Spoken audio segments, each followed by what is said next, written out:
Um, Hey. hey, Oh, I like your hair. thanks. Can we talk for a second? Okay. I thought we were doing like our Halloween episode, you know? That makes Yeah, and so I don't know. If it's too much trouble, I just thought like maybe you could dress up too. I thought we kind of talked like we'd wear costumes. So I'm a clown. Because, I mean, I always am, but dressed as a clown, maybe You did do orange. That's nice. yeah, so, I don't know, just because it's, like, the Halloween episode, do you think you could put on a costume or something? I love your dress. I did Thank buy you. that for you, by the way. Just want to add. Yeah. Thank you. Thank you for the Yeah. dress. Like I don't have a costume. You don't have a costume? Actually, there's something I just thought of that you might like. Since you like comfort and you are in your PJs a lot, what if you know what I'm thinking? You have that onesie, that would look really nice and kind of, be a costume type theme. How much does this mean to you? Oh, it would be so fun. And wouldn't it be cute if people tuned in and we were both dressed up for Halloween? I think it'd be so cute. Okay. A clown If this and wasn't whatever you're going to be. If this wasn't our extroverted intuition episode. It is. We're celebrating me. When we do something about me, you're going to have to wear a suit or something. I don't know. Okay, I'll do whatever you want. Please, right. Just dress up. It's going to be so fun. You're going to look so cute.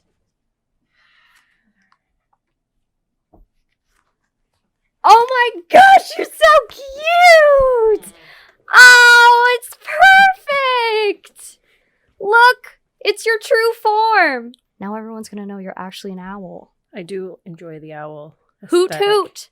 Hoot hoot! Are you sad I didn't take you to Hooters for your birthday? Yes. Yeah. So this is our episode talking about Hooters. You look so cute! Hoot hoot! Oh, I love this so much. Welcome to the wonderful world of owls. This might be kind of hard, but could you show everyone your feet? I'm sorry, your talons. Yeah, I don't. Oh! Yeah, I'll get a zoom in on that. Yeah. Also, thank you to Valerie for that.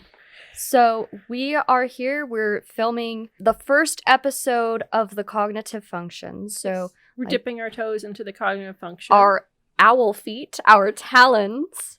I don't know what they're called. We're hooting our way onto the cognitive function train. Yeah. Wow, I sound like a lame teacher at a high school.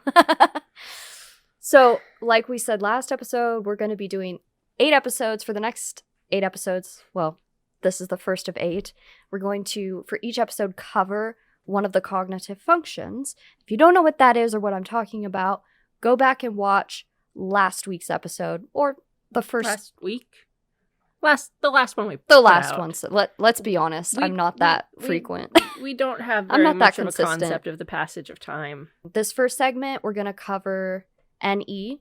So we're going to talk about extroverted intuition and explain what it is and how I experience it. And to finish off the episode, we're going to do a fun Halloween segment where we are going to assign a candy to each of the 16 personality types. That should be really fun. Yep, I got the we got a right bucket here. of candy, 16 different types of candy, and we're going to associate or assign a Halloween candy, to each of the 16 types. That should be really fun. So we're starting with NE. So that's my dominant function. And you have to keep in mind that these functions are like most important if it's your dominant, but also will be not equally important, but has a very supportive role if it's your secondary. So the dominant function for NE covers ENFP and ENTP, but it also would include INFPs and INTPs because that's their auxiliary function. It's high in your stack. Yeah.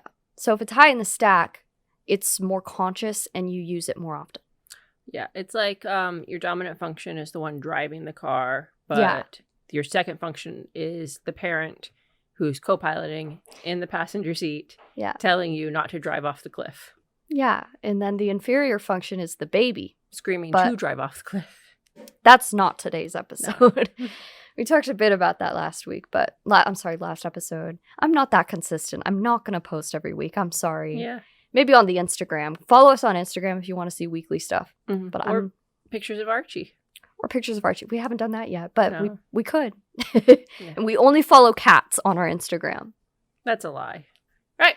So, I have no NE. I don't have much insight. I can bring you all to NE. And as we go further in, as we get further away from who we are and more into who other people are, with their personalities, we'll have to rely more on what other people have written and said. Yeah. But we're taking the easy route first and just going with what we know. Let's just get into NE. So if you don't understand what I'm saying, again, you can go back. But essentially, we use little, I'm just not an acronym, but we just kind of cut it, smush it down to capital N, little e. It stands for extraverted intuition. So as you're probably aware at this point, by the third episode you should know, intuition is one of the perception or the perceiving functions. And you can imagine perception is already very much in the external, because what is perception? It's taking in information around you from the outside world to some extent.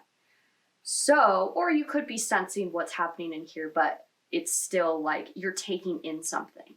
Perception already is very external and like very outside of yourself, where you're taking stuff in. So you can imagine also then adding extroversion to that, making your intuition extroverted, or your sensing, but today we're talking about intuition.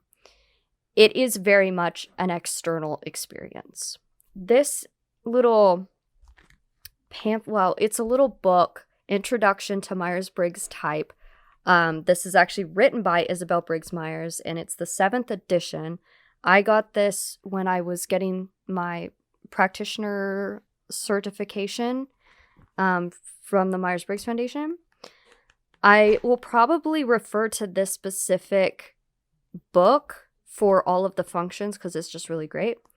These 2 pages are talking about ENFP in particular. So kind of like what you were saying, when you think of any of these functions, right, if it's your dominant function, 2 different types out of the 16 are going to share the same dominant function. Yes. So. Because there are 8 cognitive functions. Right. So basic math. INTJ is driven by introverted intuition, which we'll talk about in a future episode. Probably 7 episodes from now. We could do it next. I don't think we're ready for that. Yeah, true. We'll do the easy ones first. We'll get to the difficult ones later. We'll save the difficult ones for last. I'm a difficult one. You'll see why that one's difficult. But yeah, so introverted intuition is her dominant. There's going to be one other type that has that as a dominant, which is the INFJ. Likewise, I use extroverted intuition. I'm ENFP. ENTPs also use extroverted intuition, but we're the only 2 that do that. So whatever your dominant function is, there's going to be another type out of the 16 that uses it, but there's only ever 2.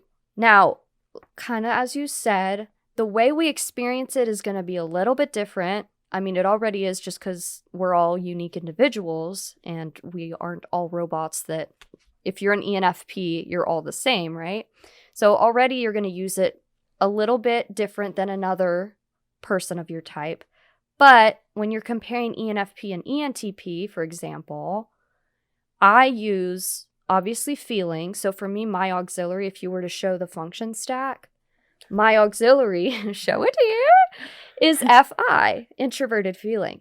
For the ENTP, it's TI. Introverted thinking, right? Because I use feeling, ENTP would use thinking. So that alone really kind of changes how the dominant function is used. So the ENFP, the FI will change the way NE operates a little bit differently than the ENTP would, right? So let's explain NE. Yes. So I have this article up. This is an article from personalityjunkie.com written by Dr. AJ Drenth. Shout out Dr. Drenth. This article is called Extroverted Intuition, NE, An Inside Look. I will put that in the description if you want to read this article. So, according here to Dr. Drenth, and this is pretty accurate. I mean, he has doctor in front of his name. You have to trust him. Extroverted intuition, NE, serves as the dominant function for ENFP and ENTP, as we said. This is kind of reiterating what I just said, but since intuition is a perceiving function and NE is extroverted in its direction, an overarching purpose of NE involves acquiring information from the outside world. This is really interesting, and we could talk about this. So even here he's saying NE is similar to extroverted sensing. And I've always kind of felt that, right? In that it prompts extroverted exploration in an open-ended fashion. NE and SE, which he probably explains here if you want to read more into it, it's just very much about taking in information from the outside world, and imagine that being your driving force. Mm-hmm. It's pretty simple to capture that. That's why we kind of started with NE, because it's pretty easy to understand. Because SE is my inferior function. It's the baby in my personality stack. It's the closest I get to relating with NE, to tapping into kind of the external world. Mm-hmm. But it's also the most kind of overwhelming. Which one? SE. Okay, yeah. So like engaging in the extroverted world. Right. Like going to a new restaurant or somewhere that's kind of loud and scary, or a new store. Yeah. Or, you know, somewhere without a whole lot of open space with a lot of details and a lot of sensory information coming in. I get really just worn out very quickly. The thing with NE versus SE, while they're still they're both perception functions, but I think probably honestly the easiest one I think people are going to understand is extroverted sensing. Because that's very simple, right? You're taking in the world through your senses. Easy enough. Intuition gets a little bit more woo-woo. It's a little bit like, okay, what's going on? So one way that I really resonated when I was reading about extroverted intuition, NE very much relies on pattern. So people with extroverted intuition usually are noticing pattern really quickly. They're picking up on patterns. Especially for me, I tend to see the world through pattern. So intuition, if you read about intuition all on its own, you'll see that that's a big part of intuition. So even you can relate to this, where intuition is very in tune with more like big picture, more kind of abstract, seeing things from a bird's eye view. And it tends to be much more drawn to imagery and imagination and sort of mental imagery. And part of it is seeing patterns in things, right? So for the NE, their strong suit is they're also very much seeing pattern, but it's like everything everywhere is kind of like pattern. When I did the workshop for the Myers-Briggs Foundation to get certified, I found out that, and I assume this is still true, that most of the practitioners, the people that get certified, are ENFP. I was like, I'm not surprised. And I think the biggest reason is because, first of all, ENFPs are already people-driven, like we are interested in people. But then also you have NE, which is very much about pattern. And that's part of the reason I'm like, is that why I've always liked Myers-Briggs and personality stuff? Because that's what you're doing. You're categorizing groups of people, taking in. So every ENFP and ENTP I've met, or anyone who really uses extroverted intuition, they're usually the least judgmental, least put you in a box type people, because actually NE is driving us to want to just take things in without judging it immediately. We're just taking it in like, oh, this is interesting. What is this? Yeah, I think the analogy that I hear most often for NE is a tree going out into different branches and leaves and things like that. Yeah. That it's just like they're following the ideas, they're following the patterns, they're following what looks natural and what should be. Right. And yeah, I mean, this isn't NE specific, but about does it put you in a box? It's like yes and no. Sometimes you have to know the confines of your existence to grow past them. Right. So if someone says like, hey, you probably have tendencies to do this. Sorry. Oh, wow. Then you might have those tendencies. you might actually feel really known and seen when it's like, oh, if you're an ENFP, you likely, even though you're an extroverted type that you're driven by having new ideas and new systems, you likely need time alone to align yourself and your values with it.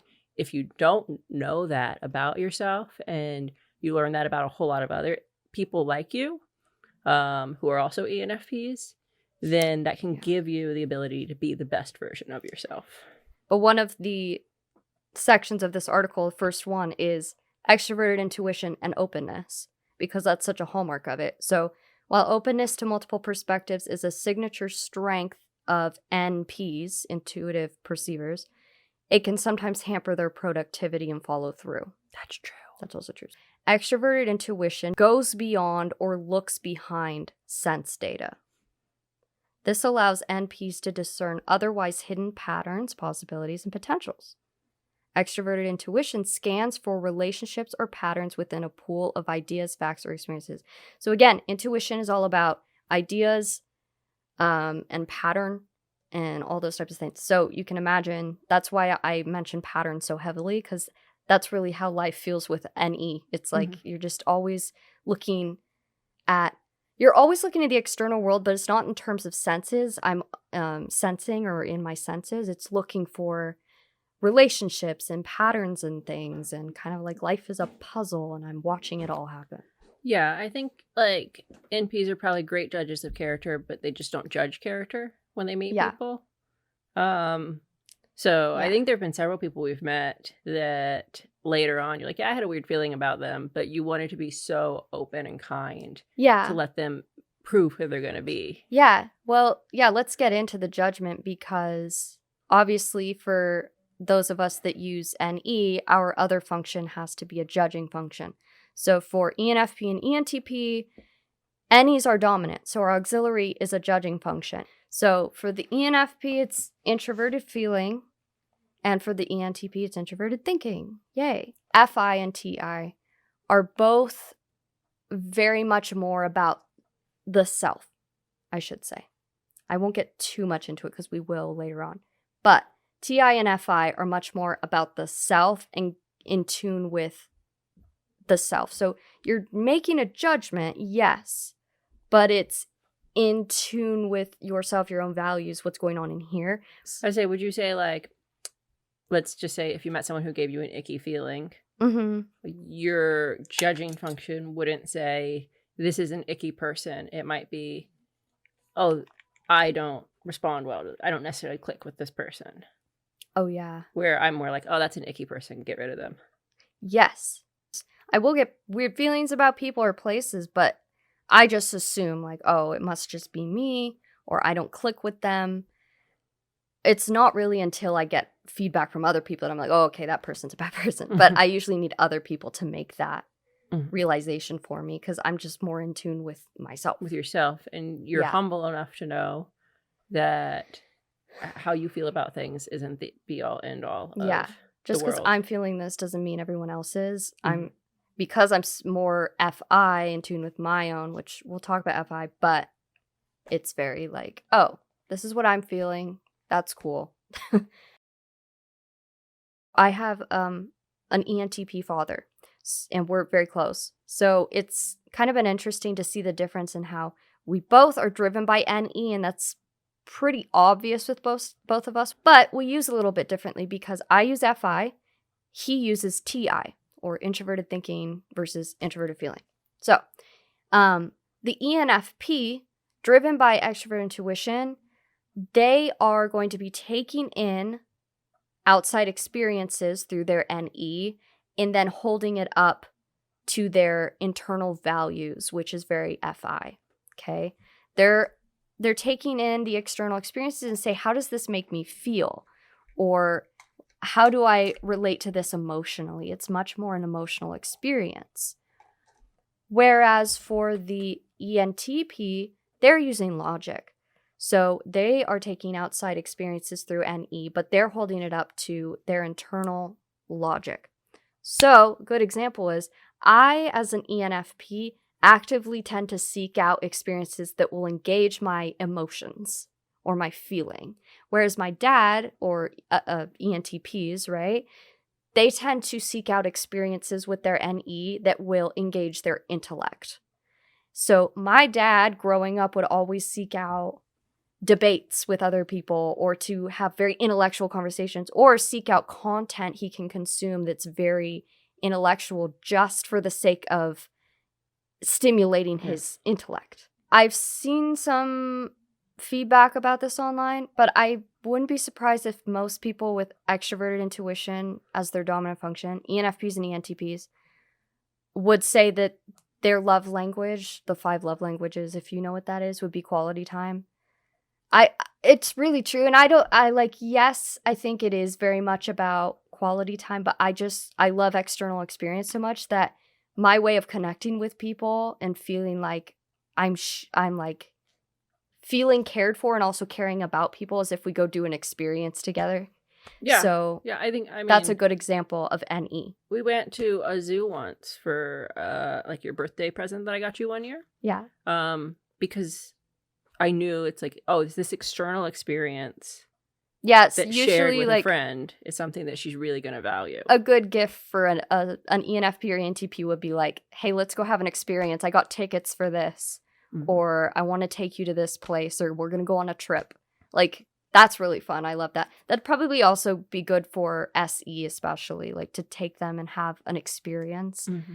I think for SE, it'd be more like, hey, we're going to go skydiving, you know? Yeah. For NE, it's much more like, we're going to go have like an experience, something that's like going to stimulate your feeling or your thinking, you know? Yeah. I mean, we went to Forks not too long ago. Yeah. And like she was stoked because we prepped for it. We got to watch Twilight. Yeah. Like we did a lot of things to have the full experience. Yeah. That's like perfect. I loved that. Yeah. That was really fun. Probably extroverted intuition in particular, but I think any intuition is very much about ideas.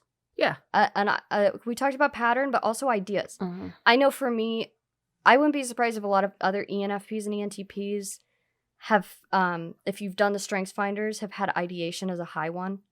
Because ENFPs and ENTPs are like idea generators. Mm-hmm. I mean, really any intuitive type can be an idea generator, but I've read that ENFP and ENTP in particular are just idea generators, just like boom, boom, boom, boom, spitting out ideas. I think like if she had 100 new ideas a day, which is, she has way more, but if she were to have 100, I would probably have 10.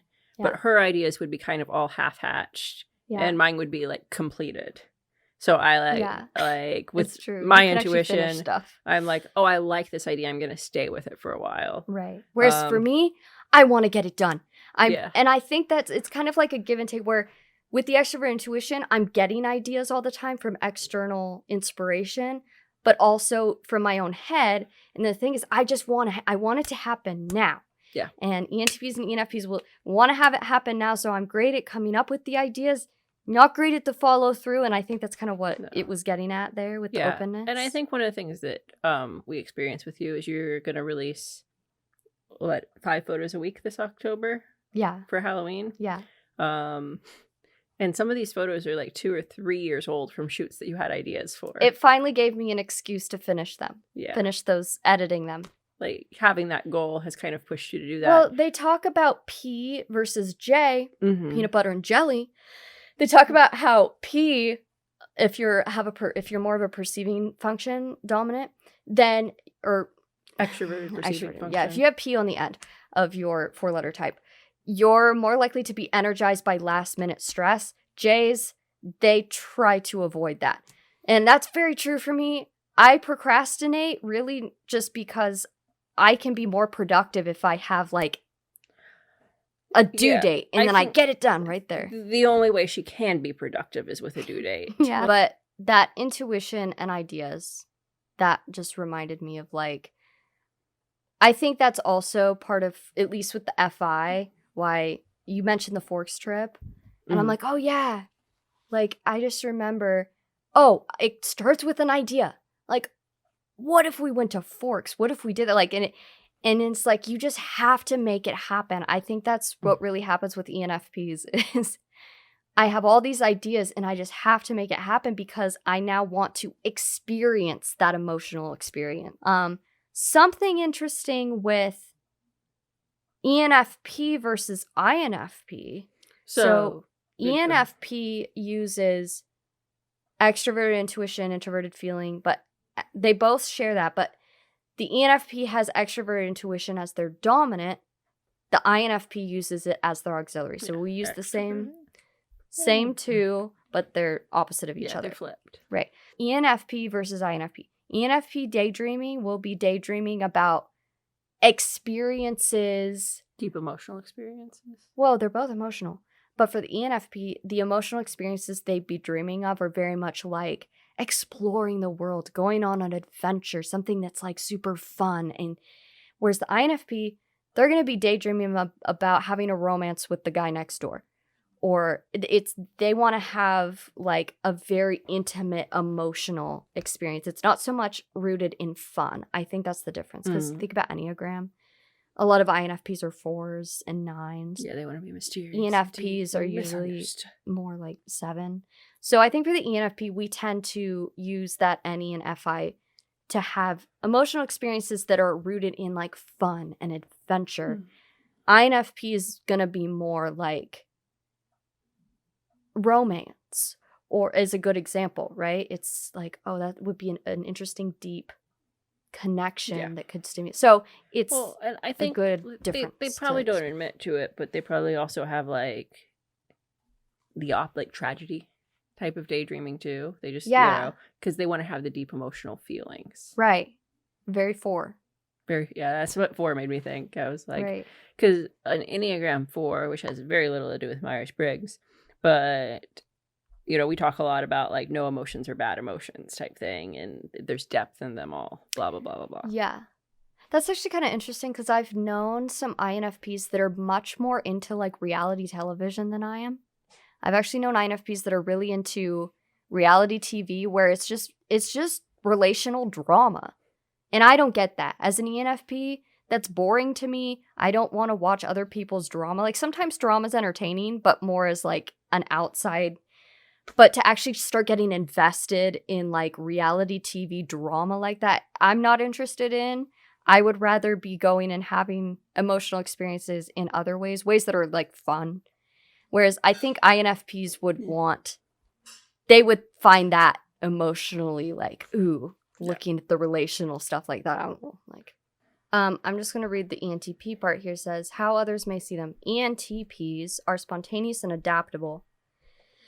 They find schedules and standard operating procedures confining and work around them whenever possible. That's true. They're remarkably insightful about the attitudes of others, and their enthusiasm and energy can mobilize people to support their vision. I know a young man who's an ENTP, and he hates like scheduled systems and this, and it's so funny. Yeah. Because he works closely with a woman who is an ISFJ. And so she loves scheduled systems, things that don't change, things that don't vary. Like, we do it because this is the way we've always done it. Yeah. And he comes in and he's like, why are we doing this way? It's the rule. It's like, but why is it the rule? And they challenge every rule. Every single rule, every single question.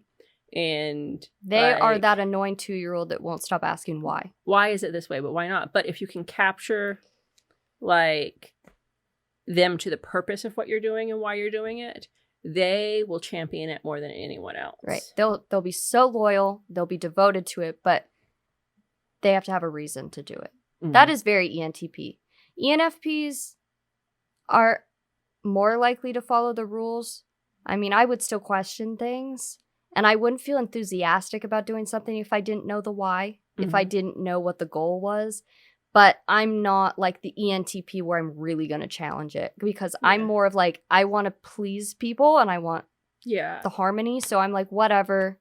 If I have to compromise knowing why just to keep everything happy, it's like, okay, fine. Well, I think it's when we get to that second function, like your FI. Yeah. Like one of your values. And most people with FI as a value, they want some type of peace and harmony around them. But ENTP, they don't TI really... doesn't have that. Like, they're okay if you're upset. Yeah. Hi, editing Chiavan. I missed a big piece, and I don't know how I forgot this, so I thought I'd put it in here. Another big part of NE is novelty. I don't know why I didn't mention that. That's like a key factor of NE is novelty and always wanting newness. So that's part of the reason you're always looking in your environment for new things. It's that. You're always looking for new stuff. It's novelty is a big piece of it. So you're always driven to always have something new to entertain you and to entertain your mind. Something to think about, something to feel, a new experience. So, I don't know why I didn't mention that, but that's another big piece of it. Okay. All right. So, bring out the candy! It's our favorite part. I've been waiting for this moment my whole life. So, we got, this one was actually a little bit more fun for me. We went to the grocery store and put 50 different types of candy in the cart and then took out 20 types of candy. Yeah. And just kind of narrowed it all the way down. So, these are representative of like traditional Halloween candies. It's not going to have every single Halloween candy, and we're not going to have your favorite candy because maybe not. We put in like Hershey's dark chocolate, Hershey's bar. We put in some things just because we wanted diversity. The Hershey's Crunch bar. And then we realized, like, we only need one Hershey's bar. Yeah. So. Sorry. And the same thing is, like, we put in a Three Musketeers, a Snickers, a Milky Way. And if we could have filled this up with just chocolate, we probably would have. Yeah. But that wouldn't make it diverse enough for this activity. Yeah. Let's get an account of what we have here. We've got Twizzlers. We've got hot tamales. We've got just straight up Hershey's dark chocolate. We have this pumpkin with candy corn inside. Candy corn, which apparently is a very controversial candy. I hate it. Sour Patch Kids. I took too many. Pop Rocks. So we've got Reese's. We've got Jawbreakers. We're gonna need a hammer for that guy. Oh yeah, we gotta only bought one. Break it up. We've got Jelly Beans. We've got Almond Joy. We've got M&Ms. All right, we have Tootsie Pops. Tootsie Pops. Nerds. York Patties. Some grandma candy. The little strawberry grandma candies. What's this? A Snickers. Snickers. I'm not a big Snickers fan. We have Starburst.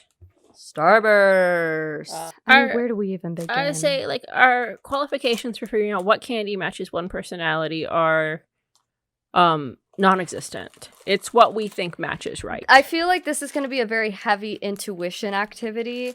If you're heavy sensor, this might not make much sense to you, but just bear with us. Come along for the ride. Get in tune with your intuition. So, and we'll try and give reasoning behind why we choose we choose. So, we're going to start here with Jelly Beans. All right.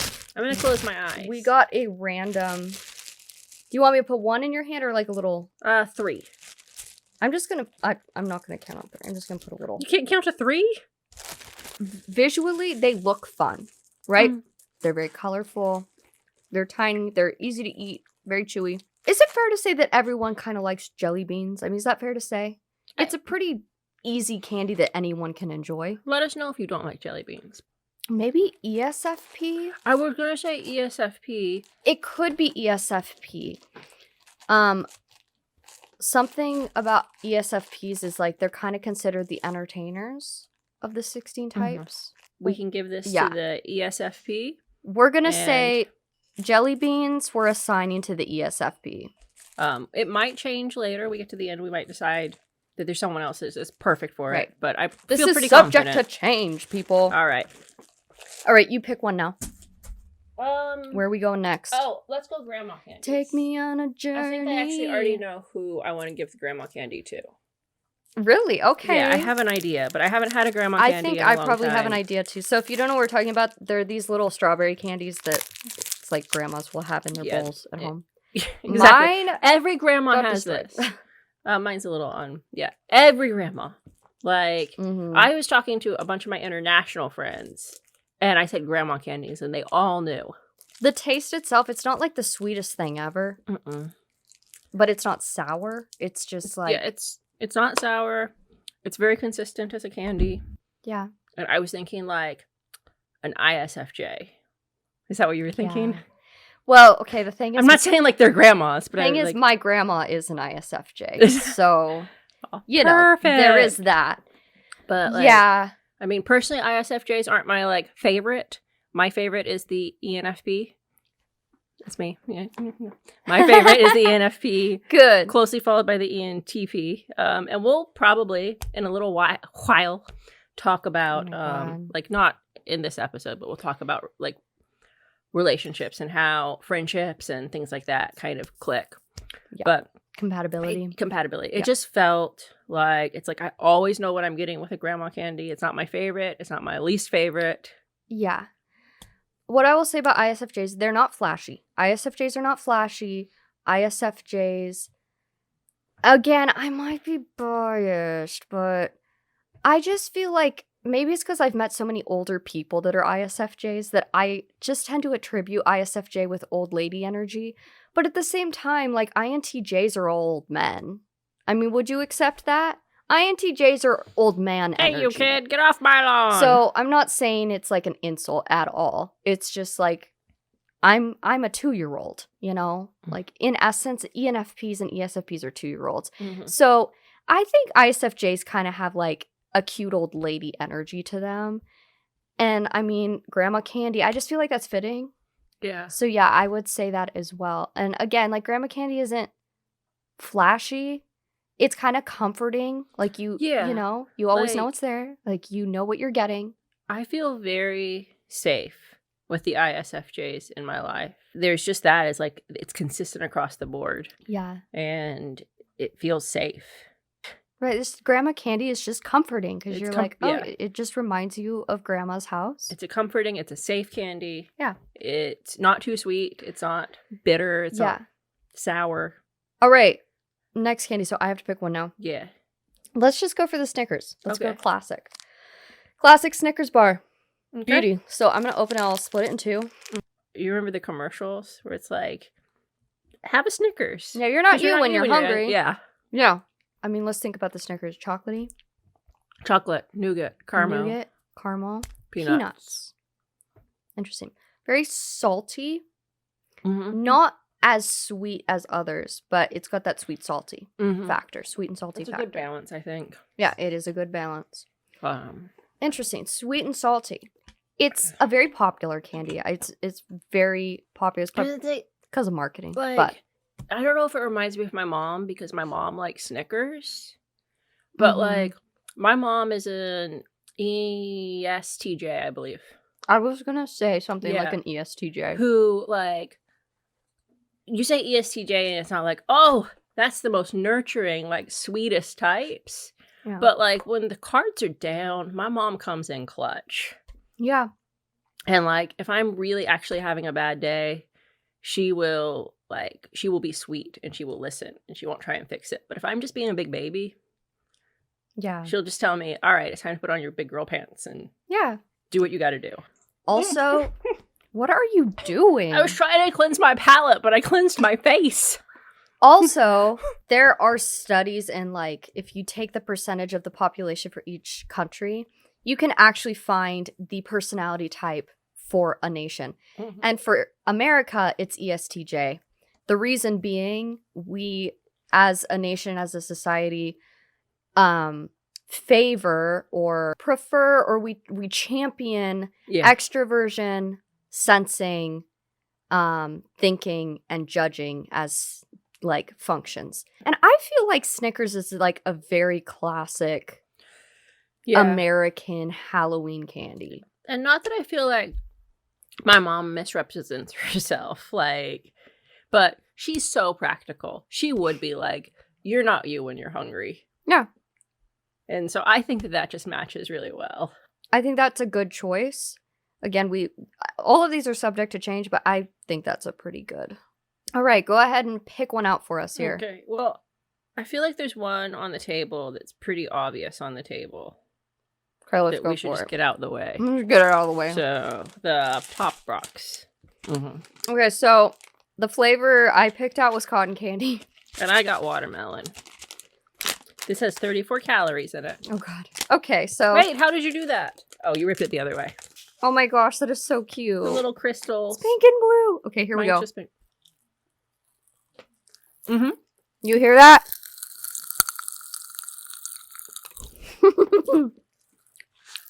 Oh. It's very sweet. That's good. Has a sourness to it, but mostly sweet. I feel like this definitely would be ENFP. I almost am tempted to say ESTP because they also are very, like, life of the party. But I lean more ENFP. Especially these cotton candy ones. This is one of the most experiential candies. It really is. Like, it's not just the flavor. Like, my teeth are still popping. Yeah, I don't know. I'm quite on the line because the fact that they're so, like, poppy and blah, blah, blah, it's a very sensory experience. So I almost want to assign it with an S. I don't know. Because when I bought it, I was thinking of ENFP. What do you think? Should this be ESTP? I almost want to say it should be because it's a very sensory experience and it's very, like, boom. The one thing I will say about this is, like, ESTPs, they fit in kind of everywhere, right? Right. They're so good at kind of fitting in and becoming what you need in a moment. Yeah. This will not blend. True. I think for now, I'll go ahead and assign it to ENFP. Mm-hmm. And we might switch that around. But Pop Rocks is ENFP. Ah! Your SE failed you. All right. I'm going to go for the Sour Patch Kids. First they're sour, then they're sweet. I just want to say I hate Sour Patch Kids. I don't like sour candy. We have the children. I do not like sour children. All right. Do you have a color preference here? Well, when I get the trolleys that are sour candies, it's normally a blue or a red. All right, this works. Okay, I'm gonna try blue one here. They're sour. What do I expect? Very gummy and sour. If you don't know what Sour Patch Kids are, they're very gummy. And they are colorful, but they've got a few color options, but they're not like, that's not what they're known for. They're not known for being super colorful. They're just known for I feel like they're very sourness. Acquired. Yeah. First. Not everyone loves Sour Patch Kids, right? Mm-hmm. It's not like a universal everyone loves it. You either do or you don't. Mm-hmm. Someone not everyone gets along with. Mm-hmm. Maybe someone very, like, outspoken and opinionated. I would think like an INTP or an ENTP. Super acquired taste. Not always like someone that people get along with immediately. Yeah. Especially the INTP can be a little standoffish at first. But then, like, they are kind of just, like, these gooey, soft people deep down. That, like, that is true. Once you spend time with them, you're just in love with them. I feel they are a little too much for an INTP. Okay. I was gonna say, like, also, they have a lot of attributes of the INTJ, which is kind of a, you get what you get. True. Very acquired taste. But they seem a little too colorful for that. Yeah. I don't want to dog on my own personality type, but, like... Right. No, if you were to have, like, a candy that's colorful in the middle and, like, bland on the outside, that's a slightly acquired taste, that's probably what you'd get with an INTJ. I don't know if we have that candy on the table. So that could definitely fit on ENTP. York Peppermint Patties. What are your feelings on York Peppermint Patties in general? I'm not a big fan of peppermint and chocolate, but I don't hate it. Ah, a spider web. Minty, chocolatey. I think what's interesting is it's sort of a dark chocolate. It's not milk chocolate. It's kind of darker. I don't think it's very sweet. Yeah, like it's not unsweet, but it's a sweet mint taste. It kind of tastes like spearmint gum almost. Black and white. Very simple colors. Mm-hmm. And has a chewy, soft texture. I almost want to say an SP or an SJ. It's a very sensory experience for a candy. I feel like it's going to be an introverted S-type. Because... Well, it's not an ISTP. No, it's not cool. Well, it is cool. I think it could maybe work for an ISTJ just because ISTJs are definitely, they're very matter of fact. They're not super flashy at all. They're very like low key, let's go by the rules, let's go by the book. If they're going to give you a candy, they're going to give you one that's like a York patty. Well, also, they're going to give you a mint. But that's what I was thinking. That's what I'm saying. When you were like, it reminds me of a gum. I'm like, they're going to give you... what type is least like a candy? They're going to give you something practical. An ISTJ would. So I think we found it. I think so. ISTJ is going to be York peppermint patty. All right. So it's my turn to choose. It is. Let's go with candy corn. Okay. We're going to do it, folks. We're going to do the candy corn. We got it in this fun little pumpkin jack-o'-lantern container. Okay, we're going to start with the fact that I don't like it. Honestly, I didn't realize how controversial it was until, like, the internet really started blowing up about it a few years ago. And I guess people hate candy corn. Candy corn is sort of the American cheese Kraft singles to candy. You know, like Kraft single American cheese is like the worst cheese. Candy corn is kind of like that to candy. If that makes sense. I just need one. I'll take 2. Yeah, we don't need too many. All right, before I eat it, it's in a triangular shape. It's tri-colored. 3 basic colors. It's Halloween. It's seasonal. Very seasonal. Controversial. Not everyone loves it. Very sweet. Very sweet. Possibly an ENFJ. A very, very sweet type.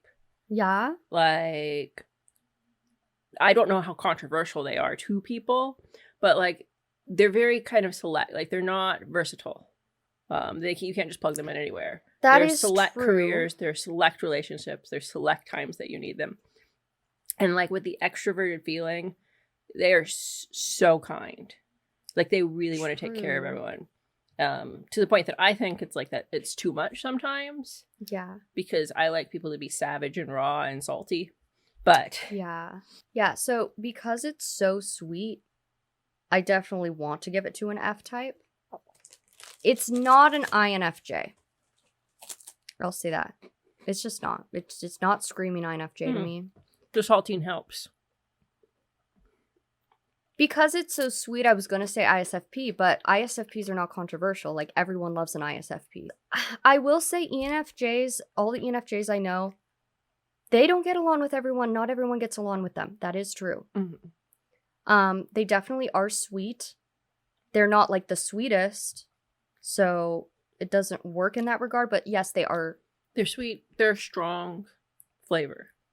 Yeah. That candy corn, like, the sweetness was the overwhelming flavor, but... Yeah, I think probably out of the F types I'm thinking, ENFJ would be the best option here. What's next? We got some M&Ms. M&Ms. Everyone loves an M&M.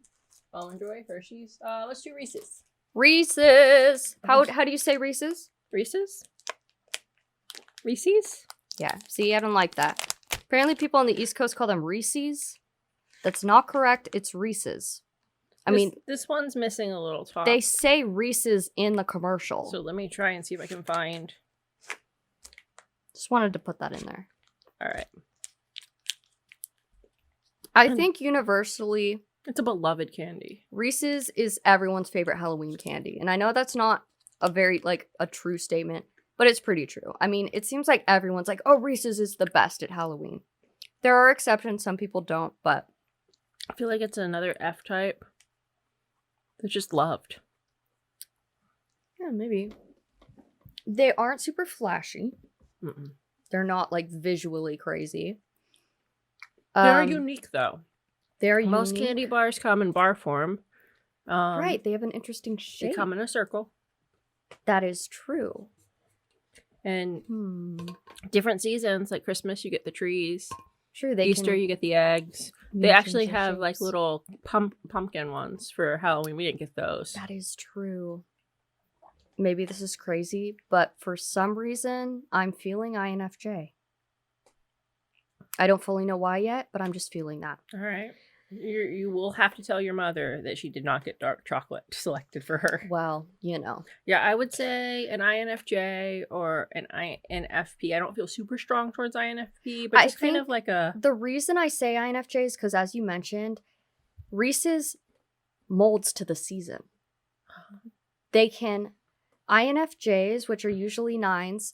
INFPs can also be 9, so it could be true, but INFJs are just great at being chameleons because if they're FE, they're really great at molding to what a person needs.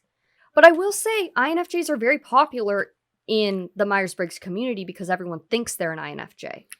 Yeah. All the other candy wishes they were a Reese's. Oh, it's true. It's very rare that someone wouldn't get along with an INFJ. They figure out a way to make it work.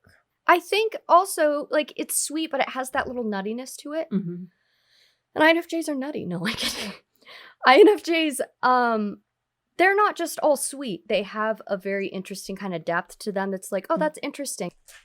Let's go ahead and do nerds. All right. Without eating them or looking at them, I want to say INTP because those are the giant nerds of the Myers-Briggs world. But the candy experience might change my mind. I'm already leaning INTP. Okay. I already am.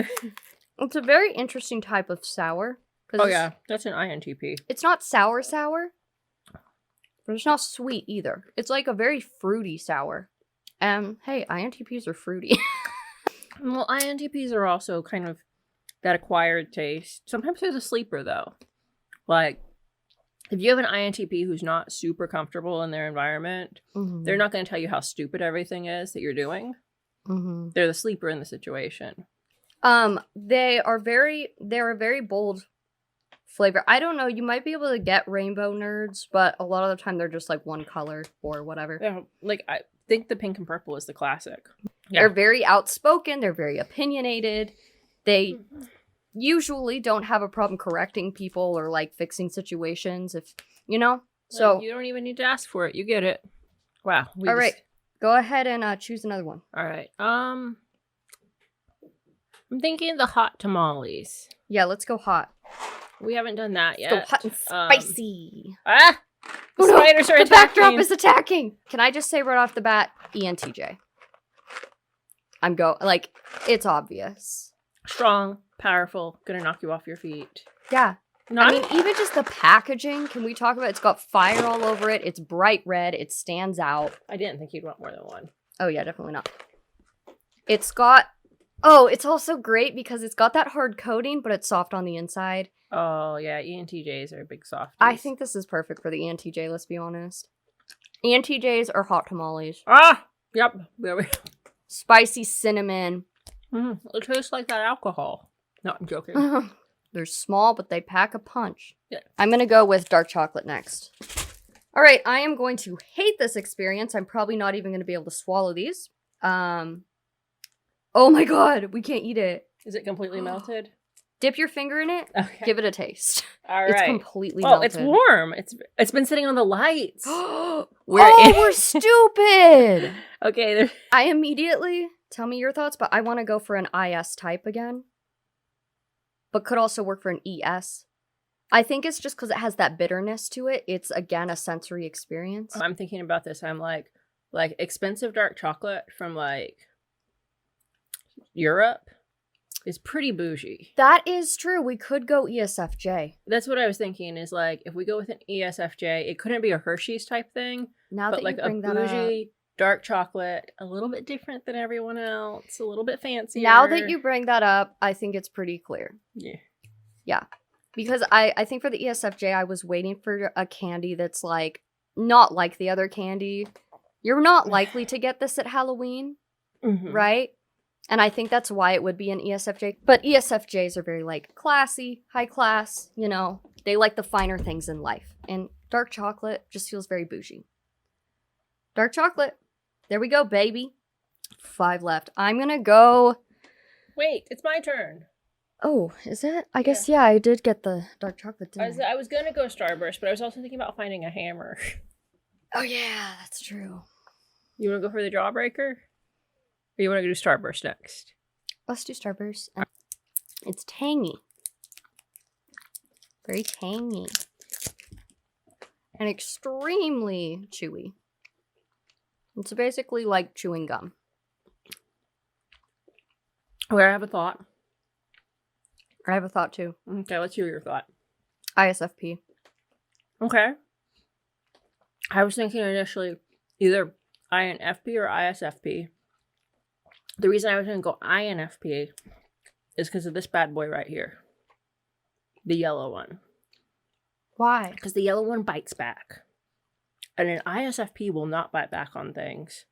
But an INFP that is true. Has a little bit of a kickback if you hurt their feelings. That is true. I think the fact, it goes for all of these. They're tangy. Yeah. INFPs, they're tangy.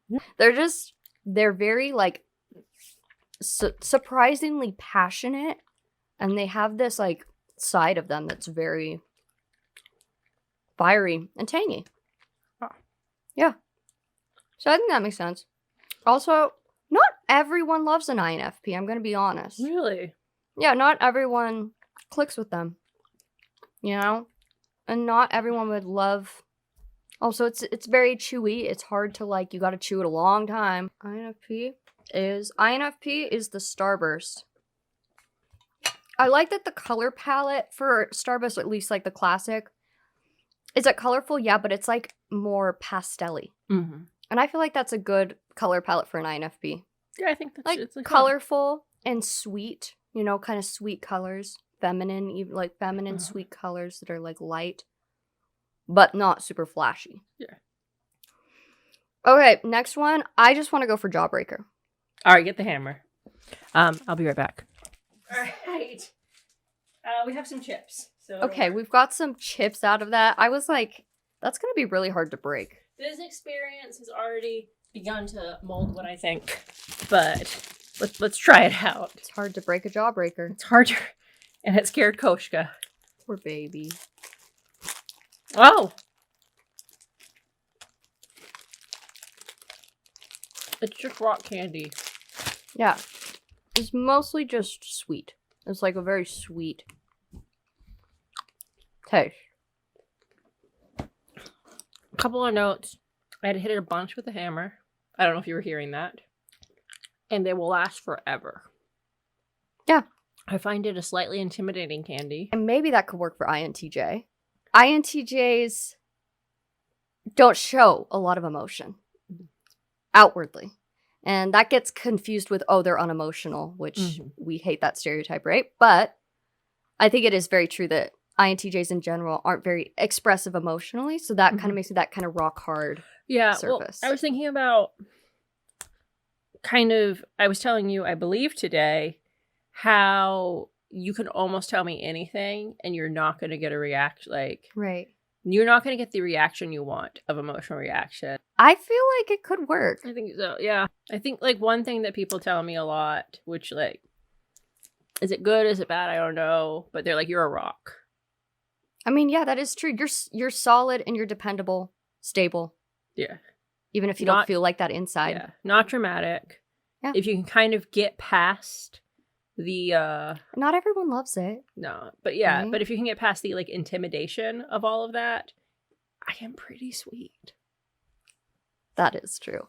The only thing that would make it even better is if it had some sort of chewy center. If it had a soft center, like the ENFP memes where it's like ENFP and INTJs being super soft and sweet on the inside, because they are, at least to us. So yeah, but in this case, Jawbreakers are very sweet. They might be really hard and will break your jaw. They might punch you in the face and break your jaw. All right, but they're also secretly very sweet. Oh. So I like that. All right, Jawbreaker, INTJ. Okay, we're gonna do the M&Ms. M&Ms might be America's most popular candy. Yeah. It was invented during World War II, I believe, so that soldiers would be able to carry candy with them, in the battlefield, without it melting in their pockets. Personally, I've never liked M&Ms. I like peanut M&Ms, but I don't like M&Ms. But I will say, even so, I feel like everyone loves M&Ms. Everyone loves M&Ms. Like, I would be, like, an exception. I might have given you too much. I like that it's a very crispy. It's not... There's a little bit of crispiness. The chocolate on the inside is creamy, and it's crispy. The slogan is melt in your mouth, not in your hand. Yeah. It does melt in your mouth. Okay, I have reasons for wanting to say ESTP. It's very well liked. Mm-hmm. Popular. It's a popular candy. ESTPs are very well liked, and they're popular most of the time. Mm-hmm. What would be your thoughts? ISFP. Okay, what? Because they're just so sweet. Universally liked. Yeah. Very sweet, colorful, super artistic and type candy. They melt. They melt you. Like, and they're not a strongly opinionated candy. Yeah, I mean, I think that's good. We have 2 left. My favorite SP types, ESTP and ISTP. So, hypothetically, we'll have to choose between these 2. We do have a backup candy in case we don't have a consensus. This one's melted. Almond Joy and then Tootsie Pops. Let's go ahead and do Tootsie Pops. You know that commercial? Mr. Owl. Hello. How many licks does it take to get to the center of a Tootsie Pop? 1, 2, 3. The world. The world will never know. We're gonna sit here till we get to the center. See, I'm already concerned because neither one of these screams ESTP to me. I could make an argument for ISTP for either of these, but neither of these make me want to say ESTP. I would argue ESTP for, like, the Tootsie Pop is the best lollipop. These are so good. They have the gooey chocolatey center in the middle. Yeah. And nobody's patient enough to get to the center. You just, like, crack down and snack on it. I will say, ESTPs are not very patient. They like to just, next thing. It's just hard, because I don't want to, like, try to pigeonhole it and say, like, well, this is, you know. Mm-hmm.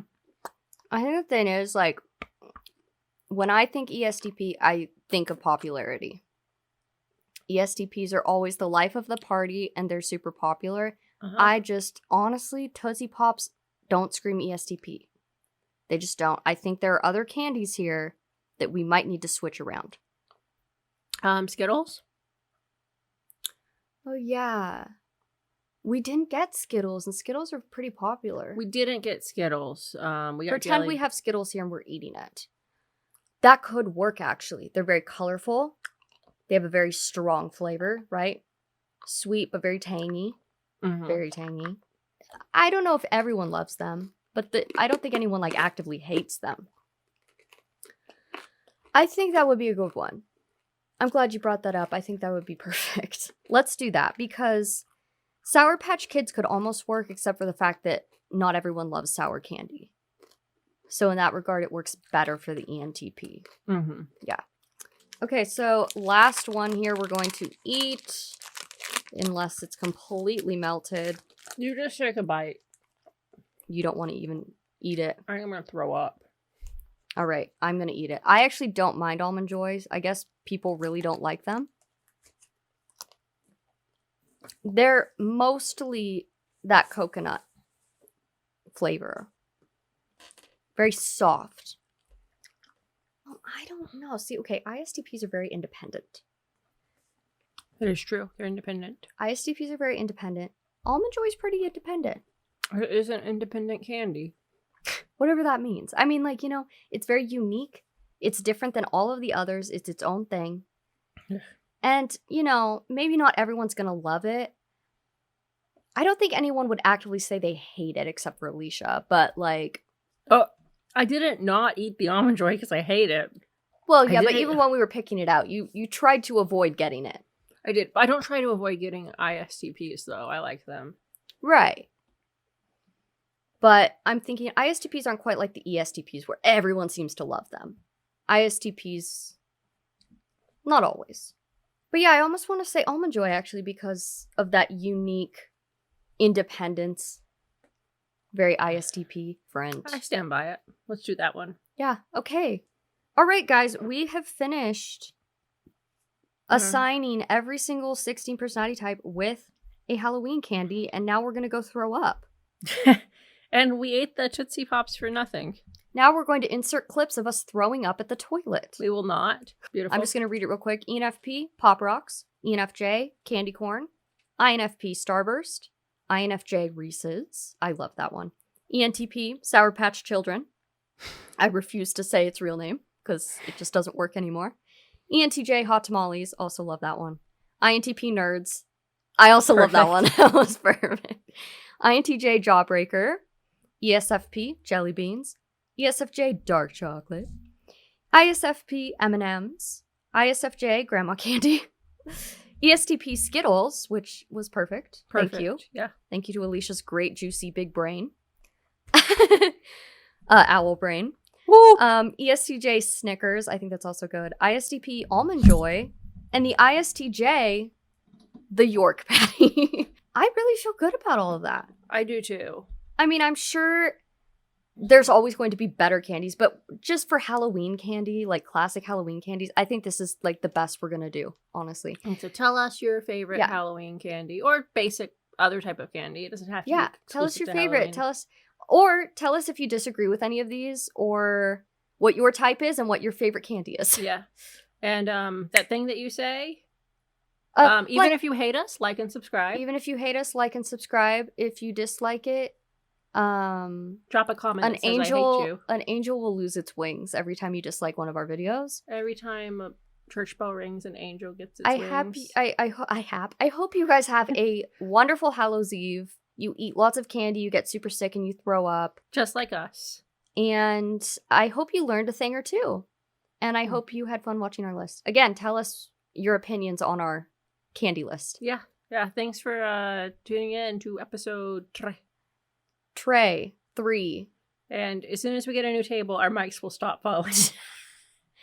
You guys don't even see the chaos going on behind the scenes here. We might actually get a permanent location too. We maybe move all the time. Yeah, maybe we'll get an actual permanent. All right, thank you guys. We're gonna go throw up. Love you. Peace. That was me trying to be cool. Let's tell her candy. We just finished, and our ISTP walked in. Okay, we assigned you a candy. What is it? I don't know if you're gonna love it, but we have reasons. No, we didn't have Twixt. We ended up assigning ISTP with Almond Joy. I'm sorry. Look at that! You broke her heart! I'm sorry. joyful about that. I'm so sorry. I'm sad. Do you want to know the reasons? You just want to storm off sad